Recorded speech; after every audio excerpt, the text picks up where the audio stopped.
हरे कृष्णा। चलिए जानते हैं श्रीमद् भगवद गीता के सभी श्लोकों के हिंदी और उनकी सरल व्याख्या। धर्मक्षेत्रे कुरुक्षेत्रे समवेतायुत्सवः मामकाः पांडवाश्चैव किमकुर्वत संजय। हे संजय, धर्मभूमि कुरुक्षेत्र में युद्ध की इच्छा से एकत्र हुए मेरे पुत्र और पांडु के पुत्र, उन्होंने वहां क्या किया? यह श्लोक राजा धृतराष्ट्र की चिंता और भीतर के भय को दिखाता है। उन्हें पता है कि कुरुक्षेत्र केवल युद्ध की भूमि नहीं बल्कि धर्म की भूमि है। इसलिए उनके मन में शंका है कि कहीं धर्म का प्रभाव उनके पुत्रों पर न पड़ जाए। मामकाह और पांडवाह शब्दों से उनका पक्षपात भी साफ झलकता है। वे अपने पुत्रों को अलग और पांडवों को अलग देखते हैं। धृतराष्ट्र संजय से ये नहीं पूछते कि कौन जीतेगा, बल्कि ये पूछते हैं कि वहां क्या हुआ, क्योंकि उन्हें डर है कि धर्म के सामने कहीं उनके पुत्र कमजोर न पड़ जाएं। यहीं से गीता का गूढ़ संदेश शुरू होता है। जहां धर्म होता है वहां अंततः सत्य की ही विजय होती है। दृष्ट्वा तु पांडवानीकं व्यूहं दुर्योधनस्तदा आचार्यम उपसंगम्य राजा वचनम अब्रवीत। उस समय राजा दुर्योधन ने पांडवों की सेना को सुव्यवस्थित रूप में खड़ी हुई देखा। ये देखकर वो अपने गुरु द्रोणाचार्य के पास गया और उनसे ये बात कहने लगा। ये श्लोक युद्ध की शुरुआत का माहौल बताता है। दुर्योधन जब देखता है कि पांडवों की सेना पूरी तैयारी और अनुशासन के साथ खड़ी है, तो उसके मन में भीतर ही भीतर चिंता पैदा हो जाती है। बाहर से वो खुद को आत्मविश्वासी दिखाना चाहता है, लेकिन अंदर डर और असुरक्षा है। इसी वजह से वो सीधे गुरु द्रोणाचार्य के पास जाकर बात करता है, क्योंकि जब मन डगमगाता है तो इंसान सहारा खोजता है। ये श्लोक साफ दिखाता है कि अधर्म के पक्ष में खड़ा व्यक्ति भीतर से कितना अस्थिर होता है, चाहे वो बाहर से कितना भी शक्तिशाली क्यों न लगे। दृष्ट्वा तु पांडवानीकं व्यूढं दुर्योधनस्तदा आचार्यमुपसंगम्य राजा वचनमब्रवीत। हे आचार्य, पांडु पुत्रों की इस विशाल सेना को देखिए, जिसे द्रुपद के पुत्र धृष्टद्युम्न ने, जो आपका ही शिष्य है, बुद्धिमत्ता से सुसंगठित किया है। इस श्लोक में दुर्योधन अपने गुरु द्रोणाचार्य से बात कर रहा है। वो उन्हें पांडवों की सेना की ओर ध्यान दिलाता है। दुर्योधन ये बात खास तौर पर इसीलिए कह रहा है क्योंकि पांडवों की सेना को सजाने संवारने वाला धृष्टद्युम्न द्रोणाचार्य का ही शिष्य है, जो अब उनके विरोध में खड़ा है। असल में दुर्योधन गुरु के मन में ये भावना जगाना चाहता है कि सामने वाली सेना मजबूत है और इसे बहुत समझदारी से तैयार किया गया है, ताकि द्रोणाचार्य पूरी शक्ति से युद्ध करें। अन्नशूरा महेशवासा भीमार्जुना समायुधि युयुधानो विराटश्च द्रुपदश्च श महारथा धृष्टकेतुश्च कीतानः काशीराजश्च वीर्यवान् पुरुजित्कुन्तिभोजश्च शैब्यश्च नरपुङ्गवः युधामन्युश्च विक्रांतो उत्तमौजाश्च वीर्यवान् सौभद्रौ द्रौपदेयाश्च सर्व एव महारथा। ये श्लोक महाभारत के युद्ध में पांडवों के प्रमुख योद्धाओं का वर्णन कर रहा है। इसमें बताया गया है कि भीम और अर्जुन जैसे महान वीर सेनानी युद्ध में शूर और शक्तिशाली हैं। युयुधान, विराट और द्रुपद भी बड़े महारथी हैं। धृष्टकेतु, श्लीकीतान, काशी के राजा, पुरुजित, कुंतिभोज और शैब्य सभी वीर योद्धा हैं। युधामन्यु और उत्तमौज भी बहुत बलशाली हैं। सौभद्र और द्रौपदी के पुत्र भी युद्ध में महारथी हैं। ये श्लोक पांडव सेना के महान योद्धाओं की वीरता और क्षमता को दर्शाता है। महारथी शब्द से समझ आता है कि ये सभी ऐसे योद्धा हैं जो किसी भी युद्ध में अकेले भी बड़ी सेना के बराबर लड़ सकते हैं। यहाँ लेखक सिर्फ योद्धाओं की वीरता और क्षमता को सम्मान दे रहा है। अस्माकं तु विशिष्टाये तान्मे बोध द्विजोत्तम नायका मम सैन्यस्य सजज्ञार्थतान् ब्रवीमि ते। हे द्विजोत्तम, श्रेष्ठ ब्राह्मण या आचार्य, हमारी सेना में जो योद्धा सबसे विशिष्ट और योग्य हैं, उन्हें जान लो। मैं तुम्हें उनके नाम और गुण बताने जा रहा हूं ताकि तुम उन्हें अच्छे से समझ सको। यहाँ अर्जुन श्री कृष्ण से कह रहा है कि वह चाहता है कि श्री कृष्ण उसे उसकी सेना के श्रेष्ठ और प्रमुख योद्धाओं के बारे में बताएं। विशिष्टता का अर्थ है सर्वोत्तम, सबसे श्रेष्ठ, और सजज्ञार्थ का मतलब है जानने और पहचानने के लिए। संक्षेप में अर्जुन ज्ञान प्राप्त करना चाहता है कि उसकी सेना में कौन कौन सबसे महान और शक्तिशाली योद्धा हैं। भवान भीष्म शिकर्णश्च कृपशः समितिज्जयः अश्वत्थामा विकर्ण शौर्य सौम दत्तिस्तथैव च। इस श्लोक में महाभारत के युद्ध के प्रमुख योद्धाओं के नाम बताए गए हैं। इसमें कहा गया है कि भीष्म, कर्ण, कृप्श, समितिज्जया, अश्वत्थामा, विकर्ण, शौर्य और सौमदत्त आदि योद्धा युद्ध में भाग ले रहे हैं। यानी ये सब वीर योद्धा अपने अपने स्थान पर युद्ध के लिए तैयार हैं। ये श्लोक युद्ध भूमि में दोनों पक्षों के प्रख्यात योद्धाओं का परिचय दे रहा है। लेखक बताना चाहता है कि ये सभी महान योद्धा अपने शौर्य और कौशल के लिए प्रसिद्ध हैं और युद्ध में महत्वपूर्ण भूमिका निभाने वाले हैं। यहाँ केवल उनके नामों का उल्लेख कर उनकी वीरता को रेखांकित किया गया है। अन्ये च बहवः शूरा मदर्थ त्यक्त जीविता नाना शस्त्र प्रहरणा सर्वे युद्ध विशारदा। बहुत से शूर योद्धा हैं जिन्होंने अपने जीवन की परवाह किए बिना मेरे लिए युद्ध किया। ये सभी विभिन्न हथियारों से प्रवीण और युद्ध के माहिर हैं। यहाँ भगवान कृष्ण या अर्जुन के संदर्भ में कहा जा रहा है कि उनके लिए कितने वीर योद्धा अपने प्राणों की चिंता किए बिना लड़े। ये सभी न केवल साहसी हैं बल्कि हर प्रकार के अस्त्र शस्त्र चलाने में दक्ष हैं। इसका मतलब है कि युद्ध में उनकी क्षमता और निष्ठा अत्यंत ऊंची है। अपर्याप्तम तदस्माकं बलम भीष्माभिरक्षितम पर्याप्तम त्विदमीतेषां बलम भीमाभिरक्षितम। हमारा बल भीष्म के संरक्षण में है, इसलिए वो पर्याप्त नहीं है, लेकिन उनका बल जो भीम द्वारा संरक्षित है वो पर्याप्त और बहुत शक्तिशाली है। अर्थात युद्ध की दृष्टि से अर्जुन कह रहा है कि हमारी सेना भले ही भीष्म द्वारा संरक्षित है, पर्याप्त नहीं है, लेकिन पांडवों की सेना जो भीम की सुरक्षा में है वो बहुत मजबूत और पर्याप्त है। यहाँ ये भी भाव व्यक्त होता है कि भीम की शक्ति बहुत अधिक है और उसकी वजह से सेना अत्यंत समर्थ है। अयनेषु च सर्वेषु यथा भागमवस्थिताः भीष्ममेवाभिरक्षन्तु भवन्तः सर्व एव हि। आप सभी योद्धा अपनी अपनी जगह और जिम्मेदारी के अनुसार मोर्चों पर ठीक से तैनात रहें और सब मिलकर केवल भीष्म पितामह की रक्षा करें। यहाँ दुर्योधन अपने सेनापतियों और योद्धाओं से बहुत साफ शब्दों में कह रहा है, आप सब अपनी तय की गई जगहों पर डटे रहिए, कोई भ्रम या ढील ना हो। इस युद्ध में हमारी सबसे बड़ी ताकत भीष्म पितामह है, इसलिए हम सबका पहला कर्तव्य यही है कि उनकी हर हाल में रक्षा की जाए। इस श्लोक से दुर्योधन की चिंता भी झलकती है और ये भी कि वो जानता है कि भीष्म के बिना कौरव सेना कमजोर पड़ सकती है। तस्य संजन्ययन् हर्षं कुरु वृद्धा पितामह सिंहनादन विनद्योच्चैः षण्ढदद्मोद प्रतापवान। उस समय कुरुवंश के वृद्ध पितामह भीष्म ने दुर्योधन के मन में उत्साह भरने के लिए सिंह की गर्जना जैसी ऊंची आवाज की और फिर अपने शंख को जोर से बजाया। यहाँ भगवान व्यास बताते हैं कि जब दुर्योधन युद्ध को लेकर थोड़ा बेचैन था, तब भीष्म पितामह ने उसकी हिम्मत बढ़ाने के लिए शंखनाद किया। भीष्म का शंख बजाना केवल युद्ध की शुरुआत नहीं था, बल्कि ये संदेश भी था कि मैं तुम्हारे साथ हूं, डरो मत। सिंहनाद का अर्थ है निडरता, साहस और आत्मविश्वास। इस शंखनाद से कौरव सेना में जोश भर गया और युद्ध का वातावरण बन गया। ततः शद्भाश्वभेर्यश्च पणवानकगोमुखाः सहसैवाभ्यहन्यन्त सशब्दस्तुमुलोऽभवत्। इसके बाद शंख, भेरी, मृदंग, पणव, आनक और गोमुख जैसे युद्धवाद्य एक साथ बज उठे। उनके एक साथ बजने से चारों ओर अत्यंत भीषण और गूंजता हुआ शब्द फैल गया। ये श्लोक युद्ध के आरंभ का दृश्य दिखाता है। जैसे ही सभी वाद्य एक साथ बजते हैं, वातावरण पूरी तरह युद्धमय हो जाता है। ये आवाज योद्धाओं के उत्साह, शक्ति और निर्णायक संघर्ष की शुरुआत का संकेत देती है। इसे सुनकर साफ समझ आता है कि अब युद्ध टलने वाला नहीं है, बल्कि पूरी तीव्रता से शुरू होने जा रहा है। ततः श्वेतैर्युक्तैर्महति स्यन्दने स्थितौ माधवः पाण्डवश्चैव दिव्यौ शंखौ प्रदध्मतुः।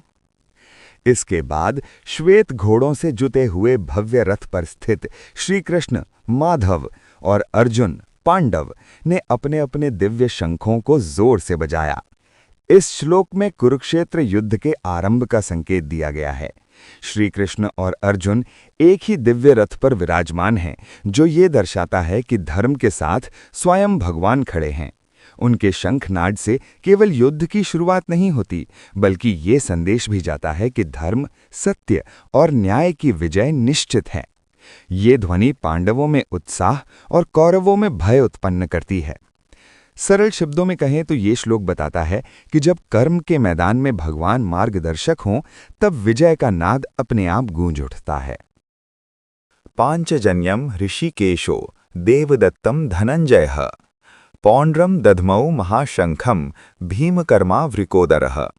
ऋषिकेश श्रीकृष्ण ने अपना शंख पांचजन्य बजाया, अर्जुन धनंजय ने देवदत्त नामक शंख फूंका और महान पराक्रमी भीम वृकोदर ने अपना विशाल शंख पौंड्रव बजाया। इस श्लोक में महाभारत के युद्ध से पहले का वो क्षण बताया गया है जब पांडवों की ओर से शंखनाद होता है। शंख बजाना केवल युद्ध की शुरुआत नहीं था, बल्कि ये धर्म, साहस और आत्मविश्वास की घोषणा थी। श्री कृष्ण, अर्जुन और भीम तीनों का शंखनाद ये संदेश देता है कि पांडव पूरी तैयारी, एकता और धर्म के पक्ष में खड़े हैं। ये ध्वनि कौरवों के मन में भय और पांडवों में उत्साह भर देती है। अनंत विजयम राजा कुंतीपुत्रो युधिष्ठिरः नकुलाः सहदेवश्च सुघोष मणिपुष्पकौ। राजा युधिष्ठिर ने अनंत विजय नाम का शंख बजाया। नकुल और सहदेव ने क्रमशः सुघोष और मणिपुष्पक नाम के शंख बजाए। यह श्लोक महाभारत के युद्ध भूमि का दृश्य दिखाता है। जब युद्ध शुरू होने वाला होता है, तब पांडव अपने अपने शंख बजाते हैं। राजा युधिष्ठिर का शंख अनंत विजय, धर्म और सत्य की विजय का प्रतीक है। वहीं नकुल और सहदेव के शंख युद्ध के लिए उनकी पूरी तैयारी और आत्मविश्वास को दर्शाते हैं। शंखनाद का अर्थ है, अब धर्म और अधर्म के बीच निर्णायक युद्ध शुरू होने वाला है। काश्यश्व परमेश्वासः शिखंडी च महारथः धृष्टद्युम्नो विराटश्च सात्यकिश्चल अपराजितः द्रुपदो द्रौपदेयाश्च सर्वशः पृथ्वीपते सौभद्रश्च महाबाहुः शंखण्ड्व पृथक पृथक। इस श्लोक में महाभारत के युद्ध में महाबली योद्धाओं का वर्णन किया गया है। काश्यश्व परमेश्वासः, काश्यश्व और परमेश्वास दोनों महारथी हैं। शिखंडी च महारथः, शिखंडी भी महारथी हैं। धृष्टद्युम्नो विराटश्च सात्यकिश्चल अपराजितः, धृष्टद्युम्न, विराट और सात्यकिश्वद यानी सप्तर्षियों के समान वीर सभी अजेय हैं। द्रुपदो द्रौपदेयाश्च सर्वशः पृथ्वीपते, द्रुपद और द्रौपदी के साथ अन्य योद्धा भी पृथ्वी पर सबसे प्रमुख हैं। सौभद्रश्च महाबाहुः शंखण्ड्वं पृथक पृथक, सौभद्र, महाबाहु और शत्रुघ्न भी अपने अपने नाम से महाबली योद्धा हैं। इस श्लोक में महाभारत के युद्ध भूमि पर प्रमुख वीरों का नाम लेकर उनके सामर्थ्य और महाबली होने का वर्णन किया गया है। ये बताता है कि युद्ध में बहुत से अद्वितीय और अजेय योद्धा उपस्थित थे। सघोषो धार्तराष्ट्राणां हृदयानि व्यदारयत् नभश्च पृथिवीं चैव तुमुलो व्यनुनादयन्। धृतराष्ट्र के पुत्रों की ओर से निकली हुई रणघोषों ने उनके दुख और रोमांच के भाव उनके हृदय में भर दिए। उनके जोरदार शोर से आकाश और पृथ्वी दोनों गूंज उठे। यहाँ युद्ध के समय की भीषण ध्वनि और तीव्रता का वर्णन है। घोष यानी युद्ध के शोर ने धृतराष्ट्र के हृदय को विचलित कर दिया और इतनी भयंकर आवाजें उठीं कि मानो आकाश और पृथ्वी भी कंपित हो उठी हों। ये हमें युद्ध की भयावहता और तनाव का अनुभव कराता है। अथ व्यवस्थितान् दृष्टात् धार्तराष्ट्रान् कपिध्वजः प्रवृत्ते शस्त्रसम्पाते धनुरुद्यम्य पाण्डवः। हृषिकेशं तदा वाक्यमिदमाह महीपते। अर्जुन उवाचः सेनयोरुभयोर्मध्ये रथं स्थापय मेढच्युतः। अर्जुन ने अपने रथ पर खड़े होकर देखते हैं कि दोनों सेनाएं पूरी तरह से युद्ध के लिए तैयार हैं। उन्होंने अपने धनुष को उठाया और भगवान कृष्ण से कहा कि हे कृष्ण, मुझे डर लग रहा है, कृपया रथ बीच में स्थिर कर दीजिए। ये वो क्षण है जब अर्जुन महाभारत के युद्ध भूमि में पहली बार दोनों पक्षों की सेना देखकर डरे। वो अपने भीतर भय महसूस करते हैं और भगवान कृष्ण ऋषिकेश से मदद मांगते हैं। ये श्लोक अर्जुन के मनोवैज्ञानिक संघर्ष और युद्ध की गंभीरता को दिखाता है। यावदेता निरीक्षेऽहं योद्धुकामानवस्थितान् कैर्मया सह योद्धव्यम् अस्मिन् रणसमुद्यमे। जब तक मैं इन युद्ध करने की इच्छा से सामने खड़े योद्धाओं को देख न लूं, तब तक रथ को बीच में खड़ा रखो। मैं ये जानना चाहता हूं कि इस भयानक युद्ध में मुझे किन किन के साथ युद्ध करना है। यहाँ अर्जुन श्री कृष्ण से कहते हैं कि वे युद्ध शुरू करने से पहले दोनों सेनाओं को ठीक से देखना चाहते हैं। वो समझना चाहते हैं कि सामने कौन लोग खड़े हैं जिनसे उन्हें युद्ध करना पड़ेगा।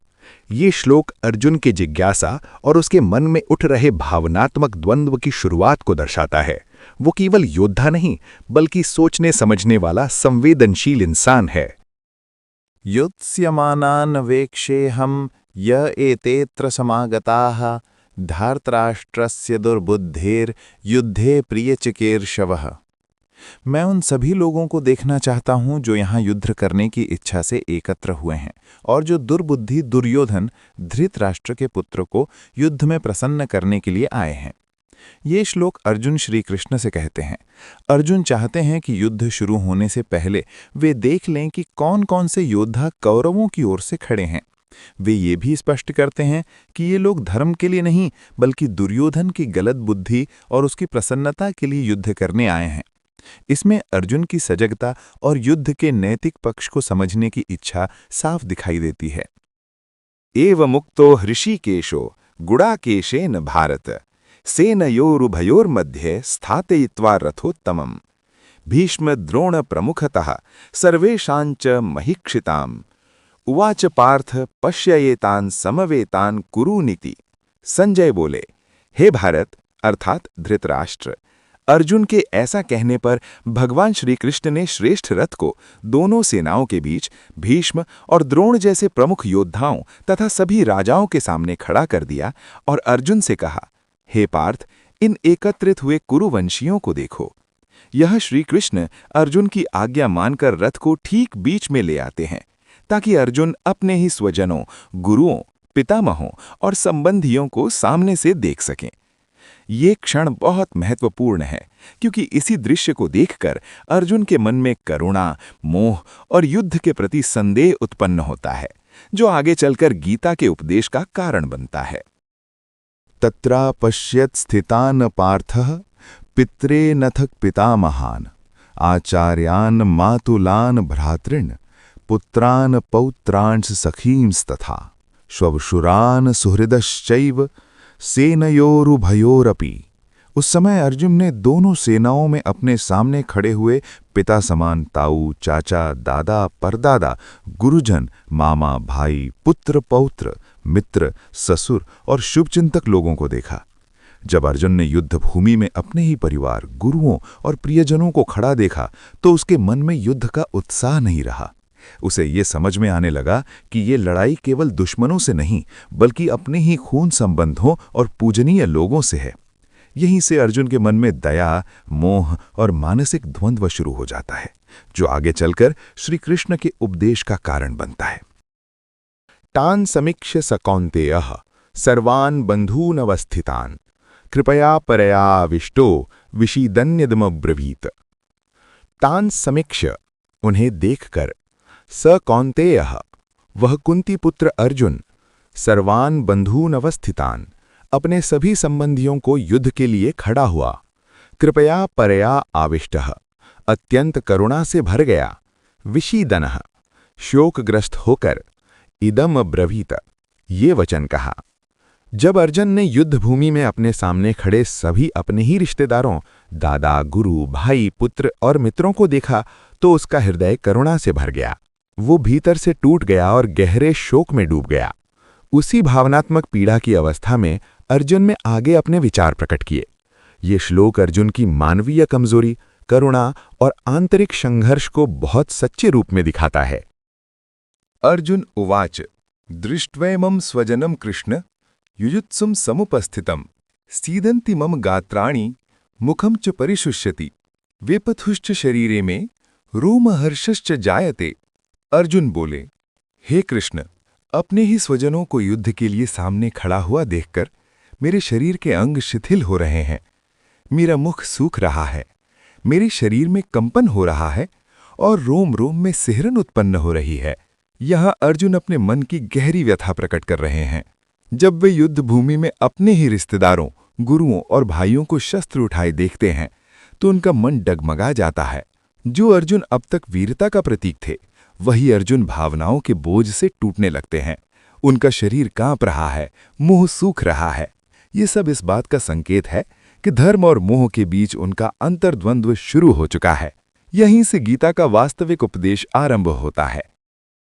गांडीवम स्त्रंसते हस्तात् त्वक्चैव परिदह्यते न च शक्नोमि व्यवस्थातुम भ्रमतीव च मे मनः।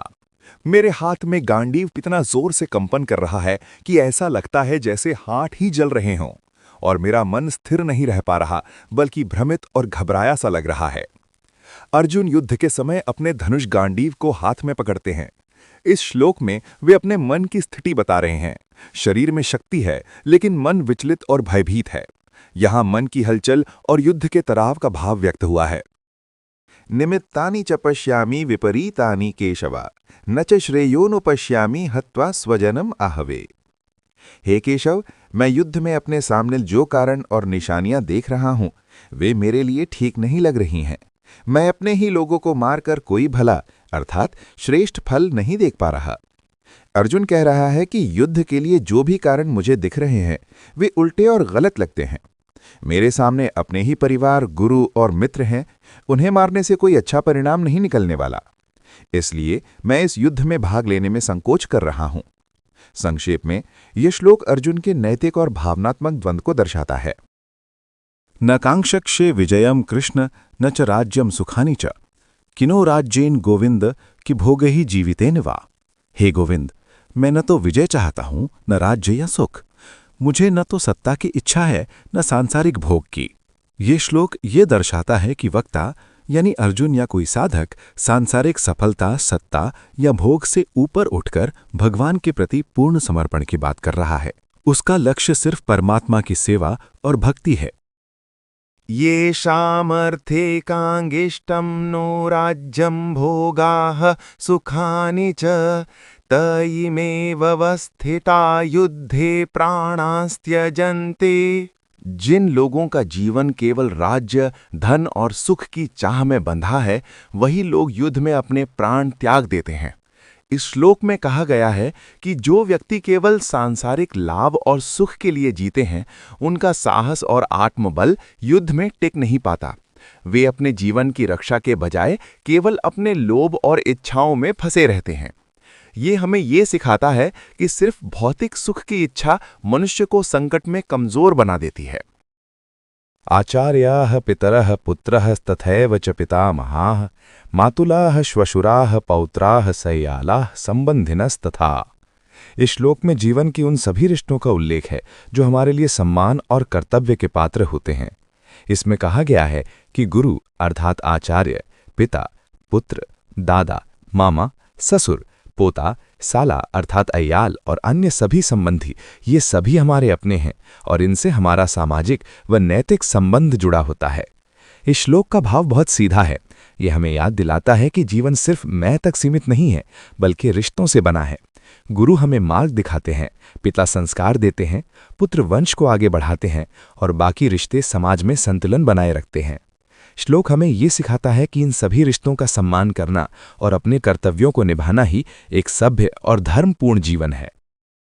एतान्न हन्तुमिच्छामि घ्नतोऽपि मधुसूदन अपि त्रैलोक्य राज्यस्य हेतुः किं नु मही कृते।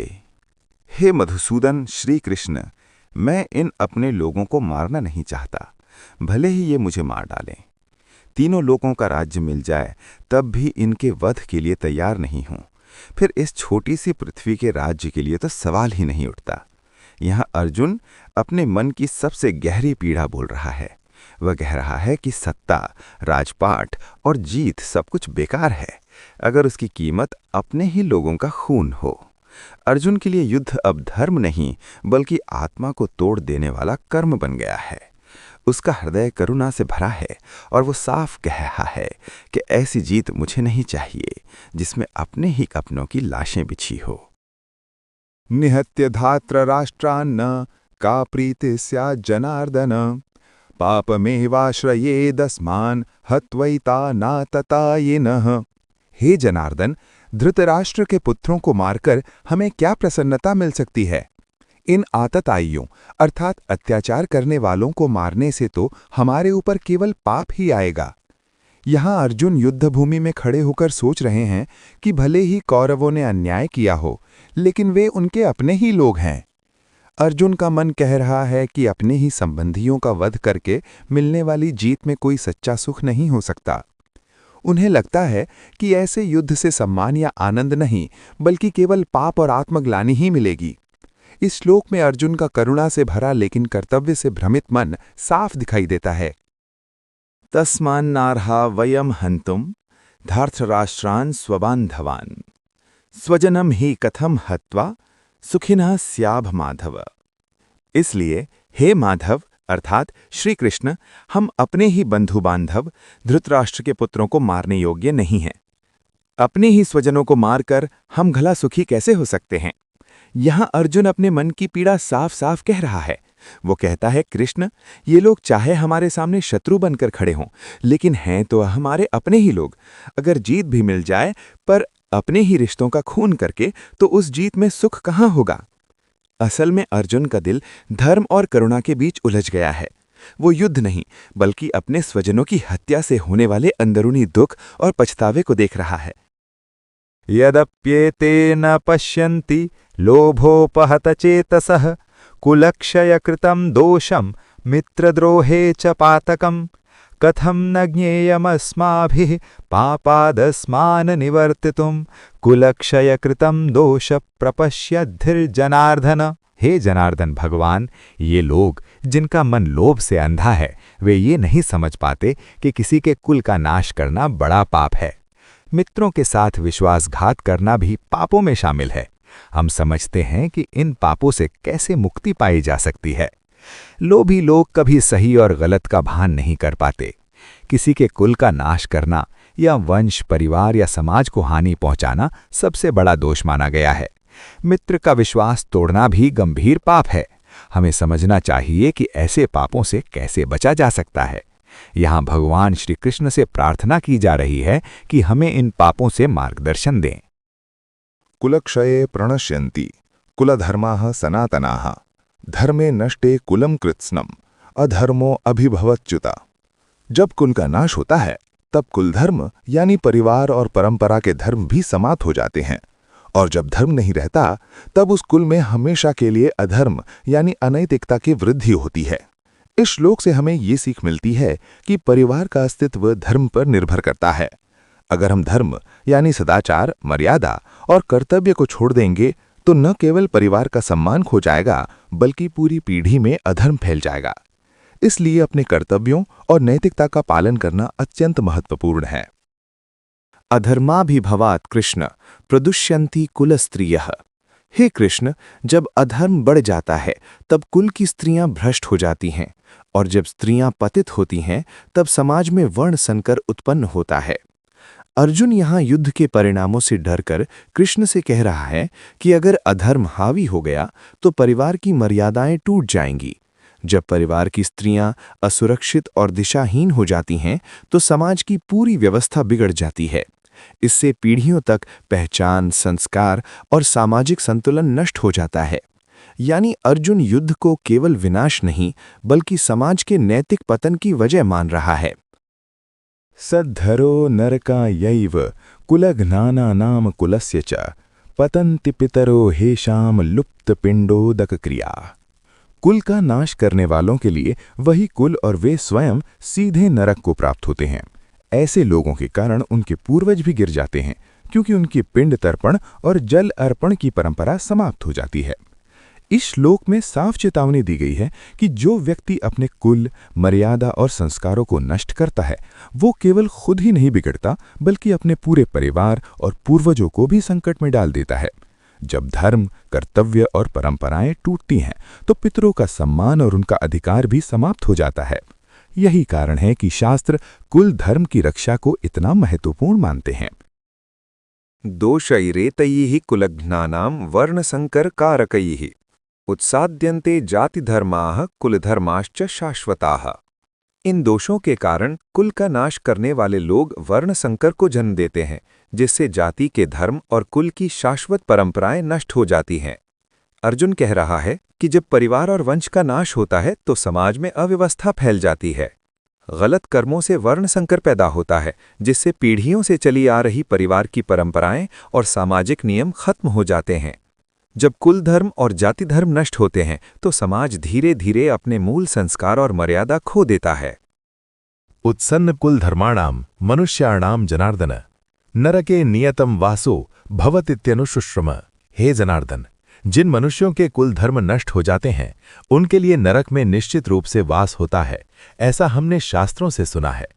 अर्जुन यहाँ भगवान कृष्ण से कह रहे हैं कि जब किसी समाज या परिवार के रीति रिवाज, संस्कार और धर्म खत्म हो जाते हैं तो लोग गलत रास्ते पर चलने लगते हैं। ऐसे लोग ना तो अपने कर्तव्य पहचान पाते हैं और ना ही सही गलत का भेद कर पाते हैं। शास्त्रों के अनुसार ऐसे जीवन का अंत दुख और पतन की ओर ही जाता है, जिसे यहाँ नरकवास कहा गया है। अर्जुन का भाव यह है कि युद्ध से कुल धर्म नष्ट होगा, इसलिए ये कर्म उन्हें उचित नहीं लग रहा। अहो बतम महत पापम कर्तुम व्यवसिता वयम यद्राज्य सुखलोभेन हंतुम स्वजनमुद्यता। हाय, हम कितना बड़ा पाप करने के लिए तैयार हो गए हैं। राज्य और सुख के लालच में अपने ही लोगों को मारने के लिए उतावले हो रहे हैं। यहाँ अर्जुन अपने मन की ग्लानि और पश्चाताप व्यक्त कर रहे हैं। उन्हें एहसास हो रहा है कि सत्ता और सुख पाने की चाह में वे अपने ही परिवार, गुरुओं और भाइयों का वध करने जा रहे हैं, जो घोर पाप है। ये श्लोक हमें सिखाता है कि लोभ जब विवेक पर हावी हो जाता है तब इंसान गलत को भी सही समझने लगता है। यदि माम प्रतीकारम शस्त्रम शस्त्रपाणयः धार्तृ राष्ट्रारणे हन्युस्तन्मे क्षेमतरम भवेत्। यदि शस्त्रधारी धार्तृ राष्ट्र गौरव मुझे युद्ध में निहत्था और बिना विरोध किए मार दें तो भी वो मेरे लिए अधिक कल्याणकारी होगा। ये अर्जुन का करुण भाव है। वो कह रहा है कि अपने ही बंधु बांधवों को मारकर जीतने से अच्छा है कि वो स्वयं निहत्था मारा जाए। उसके मन में युद्ध के प्रति गहरा मोह, दया और आत्मसंघर्ष दिखाई देता है। सरल शब्दों में अर्जुन को विजय नहीं बल्कि आत्मिक शांति अधिक महत्वपूर्ण लग रही है। एव मुक्त्वार्जुनः संख्ये रथोपस्थ उपाविशत विसृज्य सशरम चापम शोक संविघ्नमानसः। इस प्रकार कहा जाने के बाद अर्जुन अपने सारथी, संकट में भी मार्गदर्शक के पास रथ में बैठ गए। उन्होंने अपने धनुष और तीर को त्याग दिया और मन शोक और उलझन से भरा हुआ था। यहाँ दर्शाया गया है कि अर्जुन युद्ध भूमि पर धर्म और कर्म के संघर्ष में इतना विचलित हैं कि वे हथियार रखने में भी असमर्थ हैं। उनका मन शोक और संशय से पूर्ण है। ये महाभारत के कुरुक्षेत्र युद्ध के प्रारंभिक भावों को दिखाता है।